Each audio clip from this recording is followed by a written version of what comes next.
What's up, yo? Welcome to Your One Life. I'm your host, Kim Young Kim, and I'm super glad to have you as a listener today. If you're new here, I want you to know what this podcast is all about. This podcast is about teaching you from the greatest minds in the world, assisting you in all aspects of your life, and helping you beat Atlanta traffic by not moving here. Seriously, what you've heard is true. It is absolutely awful. And also, everyone here has terrible BO, except for me. Now, something really cool is coming in the next episode. I might even switch up my regular schedule so that the episode drops next week instead of 2 weeks from now. So stay tuned. All right, in today's episode, what I want to do is I want to talk about one of my top 5 all-time favorite quotes, and it might even be in my top 3. Here's how it goes. Nothing we can do can change the past. Everything we do changes the future. Ashleigh Briiliant. I don't know about you, but that quote speaks to my soul. Now, this is a quote that if you remember it and if you live by it, it is going to change your life. Now, as we think about the things we want to change in our past, what do you want to change? It's the difficult things, right? It's the hardships. It's the suffering. Nobody wants to change the good history of their life. You just want to change the bad things that happened, right? I mean, you don't want to change the fun family vacations you went on as a kid, but what you do want to do is change how your parents accidentally left you behind and you had to fight off Joe Pesci and that other hoodlum. That's what you want to change. Now, the thing about history and the thing about your history, it's in the past and there's nothing we can do to change it. But what you can do and what you must do is to take care of your own domain, which is your own life, right? There's this guy who I respect so much. His name is Sean Stevenson, rest in peace. And he was a therapist, an author, a motivational speaker. He was also 3 feet tall. He had very fragile bones. He actually had 200 broken bones by the age of 18. But the good news is he lived on to be 40 years old and impacted millions of people with his giant spirit. And as he would work with people, I think this is when he was like a therapist or doing something along those lines, he would actually go to his clients' houses, which I don't even know if that's allowed, but who cares? He broke the rules for a good reason. And when he went to their houses, he threw trash all up in their yard, and then he made them clean it all up. And as they cleaned it up, he told them this important fact. Even though you didn't cause a mess in your yard, even though you didn't cause a mess in your own life, you are the one who is ultimately responsible for cleaning it up. And the good news is we can clean it up. We can take our yard, and we can turn it from a yard that is overgrown and littered with weeds into a beautiful flower garden. And you might even be able to win a prize for the best petunias in the Better Homes and Garden magazine, but you got to go through me and my yard first. Good luck. But exactly what you can do with your lawn, you can also do with your life. Now, maybe you've made an absolute mess of things. Maybe you've even spent time in prison, like Martha Stewart, which I think she's actually done more time than Snoop, but what a heck of a comeback, right? But in all seriousness, there are many celebrities out there who have gone to prison and turned their lives around after the fact. I don't know if you know the actor Danny Trejo, but he actually spent a total of 11 years in prison before he got his life together, became an actor, and turned his life around. Another inspiring celebrity is one of my new favorite comedians. His name is Saddiq. And when he was 19 years old, he went to jail for trafficking cocaine, spent years in prison. And now he's out, he's doing comedy, and he's absolutely killing it in the game. Now, you might not have done something as serious as go to prison, but maybe you made a mess of things. Maybe you went off to college or grad school and you ended up with tens or maybe even hundreds of thousands of dollars in debt. Well, Now, what you got to do is you got to figure out a way to pay off your loans, right? And some people, when they go into all of this debt, they actually end up figuring out that they don't even want to do the work that they studied for. Oftentimes, this happens to lawyers because a lot of lawyers go to law school, and then many of them figure out that they actually don't like the work, that it is a grind, that it totally was not what they thought it would be. And 25% of lawyers leave the profession within 10 years of passing the bar. Well, that's a tough place to be if you've taken out a ton of loans to be a lawyer. But if it's not for you, maybe what you have to do is you have to leave the job that no longer serves you. And you might leave sooner or later. You might end up having years of your life in the wrong line of work. But this is your life, and you have to figure this out and do what's best for you. Now, there's this book I absolutely love, and I recommend to every adult that I meet, and it's called Designing Your Life.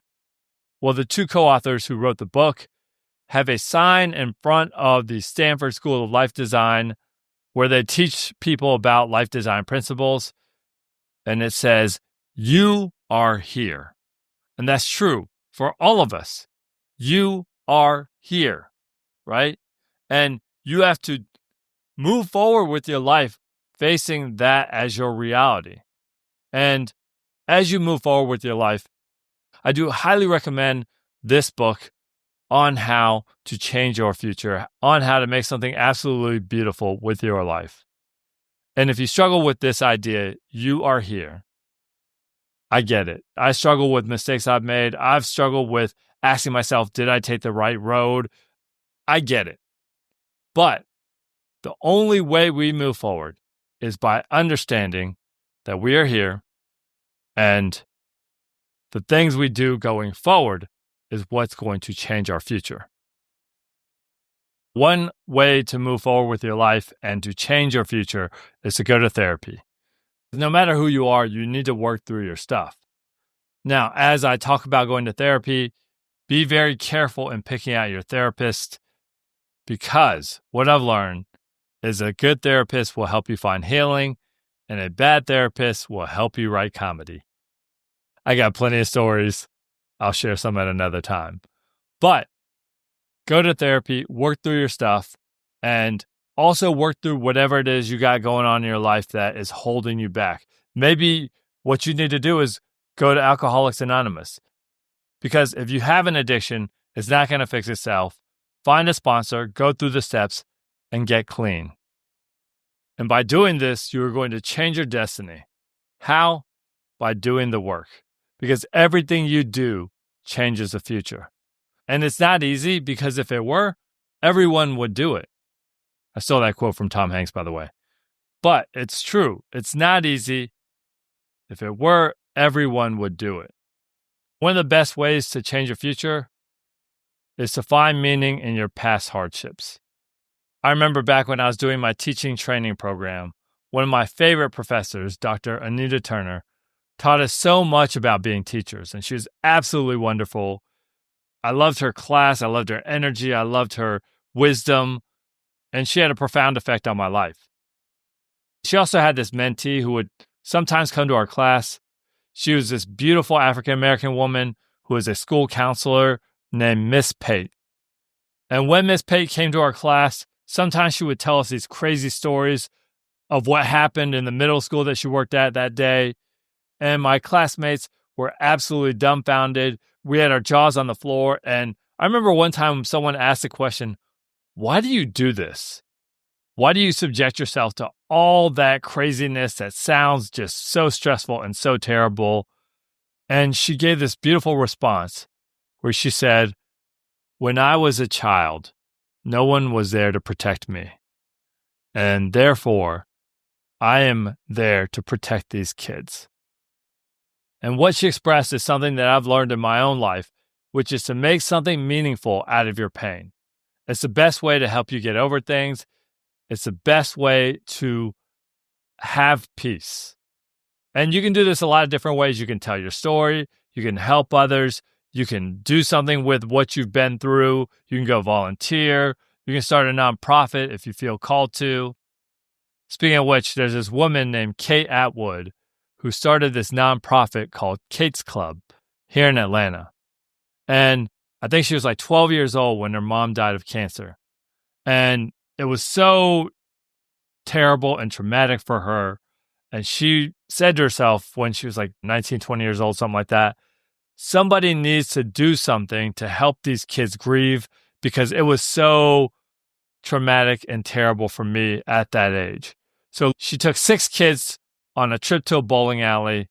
And from there, I believe they met at like Barnes and Noble's bookstores and the coffee shops. And from those very humble beginnings, she ended up starting this nonprofit that has been running for 20 years and has helped so many children in Atlanta to process their grief. And the crazy thing is, she doesn't even work there anymore. She hasn't worked there for over 10 years. She is involved with the board, but the cool thing about it is the work she started continues on. And even if you don't want to like start something and help people and whatever it is, which I personally feel like is the best way to, work through all this stuff, you should do things like therapy, like making art to process your past, or making art to help other people process theirs. And by doing that, you can also help yourself. This is something that I know is helpful as well. And the cool thing about it is you can do it completely anonymously if you like. But oftentimes what I've learned and what other people have learned is that as you make an impact, it also impacts the person you become. Because here's the deal. It's not just the effect you have on others, but as you change, it's also about the effect you have on your loved ones. And also, without trying to sound too deep, it's about the legacy you create. Now, all of us have messed up. All of us have made mistakes in our own lives. But the thing about it is, you haven't just made mistakes that have impacted your own life. You've done things in the past that have hurt others as well. And when you wrong somebody, you have the opportunity, and yes, I said opportunity, to make things right. Now, I remember back when I was a freshman in high school, I was getting heated with one of my neighbors. We were arguing back and forth. We were in each other's faces, and I took a swing and tried to punch him in the face, but then he ducked, and I punched his little brother in the face. And I felt terrible punching this little kid in the face. So I went to my neighbor and I said, dude, I am so sorry for punching your little brother in the face. To make things right, I'm going to let you punch my little brother in the face. And let's just say I made things right with my neighbor and then had to make things right with my little brother. Now, I'm just kidding. I don't have a little brother. But I wish I did for moments like this. Now, in all seriousness, if you made a mistake in the past, don't say you're sorry. Fix what you broke. Make it right if at all possible. And a lot of times you can't make it right. And a lot of times, it's old history. I have personally apologized for things that I did years ago if I felt the need to do so. But it's not always the case that you do that. But if it is something serious, maybe you should, just to clear your own conscience and then make that person feel better about their life. And then you can both move on with your lives. Now, everything I've been speaking about in this episode is about your own life. But we can take this from the micro to the macro as well. Because the thing is, there's nothing we can do to change the problems that we as humans have created, or we have neglected to address in the past, or even allowed to happen in the world, in our own countries, and in our own communities. But, again, I'm going to use that word opportunity. All of us have the opportunity to do things as a collection of people who care to change the future. And everything we do as people, as individuals that are a part of a whole, does change the future. For example, being a part of the change to solve the tuberculosis crisis in the developing world, like my man John Green, that is something that we can get involved with to change the future. Speaking of which, my father actually had tuberculosis when he was a young man. My parents, when they first got married, he was suffering from it and they had to be separated. And the amount of suffering that he went through is still happening in this world, right? And we have the opportunity to make an impact to lessen the suffering of others. Also, there's a lot of problems in the world that affect children, and we can work to protect and help them. We can work to help save the environment. There's no shortage of problems that you see in this world that we can do things to help change the future of the world we live in. Because nothing we can do can change the past, but everything we do changes the future. All right, let me do a quick wrap up of this episode, and then I'll be done. All right, here we go. You all come through with some questions that I asked. I'm talking about the past. I'm talking about the things that we got to work through so we could just do the future right. And that's how I come through. I move the mic and I'm talking about hardships, what we've been through, we could just use to help others. And that's what I discovered up in my life. You got to make meaning. That's what I'm saying. You got to be just straight going to the places you got to go. You are here and be of good cheer. Understand there's some work that you got to do. You got to go through therapy to get clarity, prepared to be the person that you could be. And that's what I'm saying. Yo, I'm just cooking up on the mic. You got to make it right. And that's how we fight. Come understand. We created problems, but that's okay because we going to solve them up in this life, up in this world. And that's what I'm saying. Dropping these pearls, spit off the top. And that's how I go. Changing the future up in the flow. All right. So that is the episode. I hope you enjoyed it. I hope you got a lot out of it. And I hope you apply this very, very important life-changing quote to your own life. Now, if you're new here, don't forget to hit the follow button so you don't miss future episodes. And if you've been listening, please rate and review the podcast in Apple Podcasts. You can also leave a comment on Spotify. Both of those things help greatly with spreading the word about the podcast and also getting these messages out to the people. Also, if you share a link of the episode via social media, that is also greatly appreciated. Here's a review from Mariana J. It's always a true pleasure to listen to Kim Young Kim. I love the guests and the stories they share in this podcast. I doubt any other host can do a better intro with a song, and every time you have a chance to hear Kim Young Kim freestyle, it's a treat. I call him the man with the fastest brain, as he creates entertaining content with the speed of light.